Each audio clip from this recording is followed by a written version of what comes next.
Hello world. I want to welcome y'all to the final episode of Couch Therapy, the first season.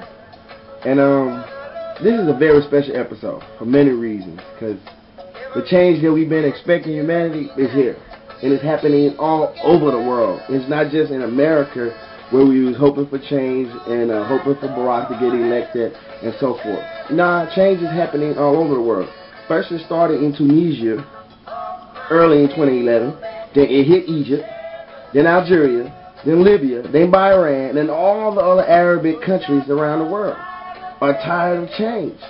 Like the most evident, scenes of change is in Libya, where Gaddafi been president and the dictator leader for so many years. The people over there are tired. And it's so sad to see him be killing his own people like that, and it's happening everywhere.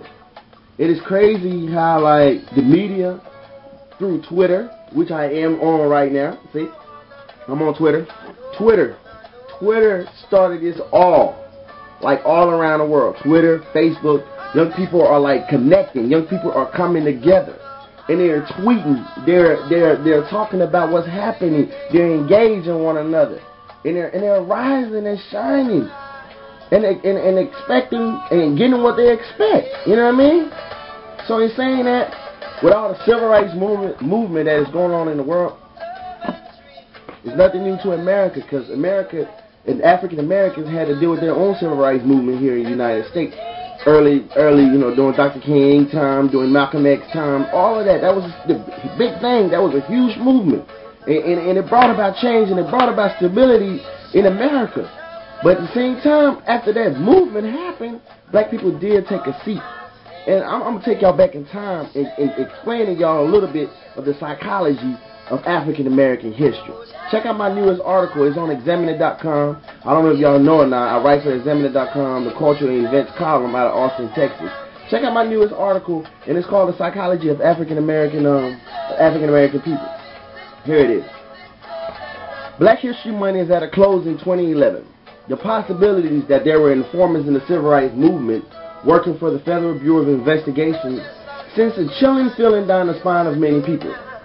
This conversation comes up due to the recent CNN investigative report, which was conducted by Soledad O'Brien on Ernest Withers.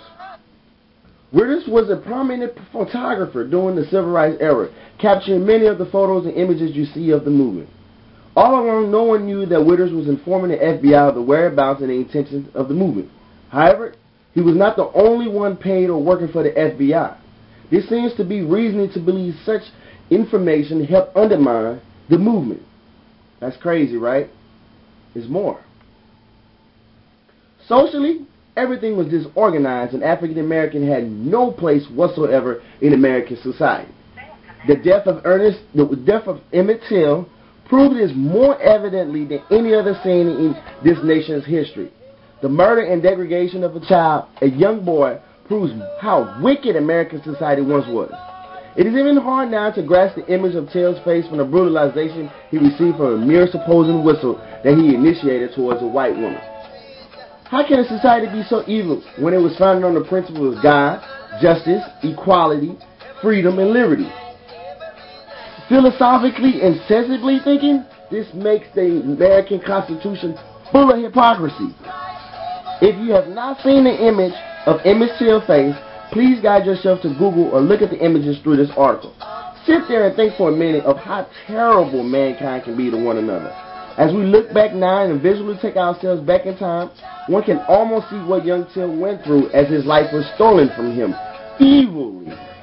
There's more. African Americans did not ask to come to the United States of America. Instead, were conformed to live here and exist here through the even means of slavery. Assimilating in American society through slavery, African Americans endured many years of hardship and persecution. It went from slavery to Jim Crow, then segregation. Slavery has ended, but institutionalized slavery still exists.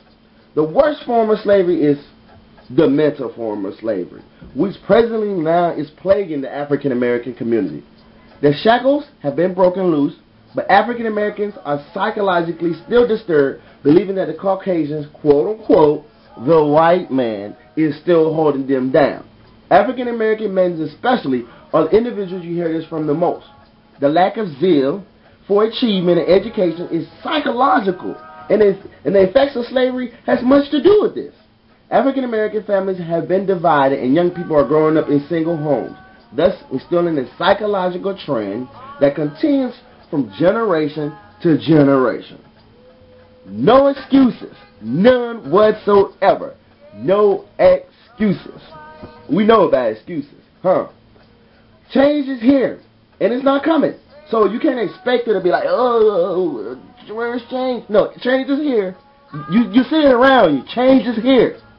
African Americans and people of all cultures fighting for justice and equality must rise and shine and attain the opportunity that exists here in the land of opportunity. There are no laws stopping people of any race or ethnicity from achieving anything they want here in America today. President Obama is a vivid example and image of this. That's bottom line. He's a vivid example and image of the change that humanity have always been wanting. And here is this here in the United States of America. Okay?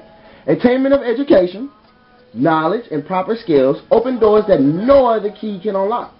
So let's start unlocking these doors, humanity. Let's start unlocking these doors of change.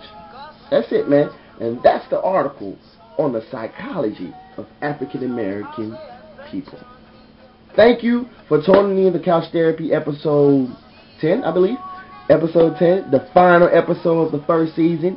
I just want to say I appreciate y'all tuning in to all my episodes this season. And it's more. Season 2 is going to be intense. I'm going to have people on the show. I just thank God for the vision that He's putting in my mind, and just be able to take this show and just take my writing and my abilities and gifts and just let Him use me. I'm just an instrument. I'm a tool. I'm going to let Him use me and mold me and shape me how He wants. You know what I'm saying? So it's not me that speaks. It's the grace of God that's in me. So thank y'all.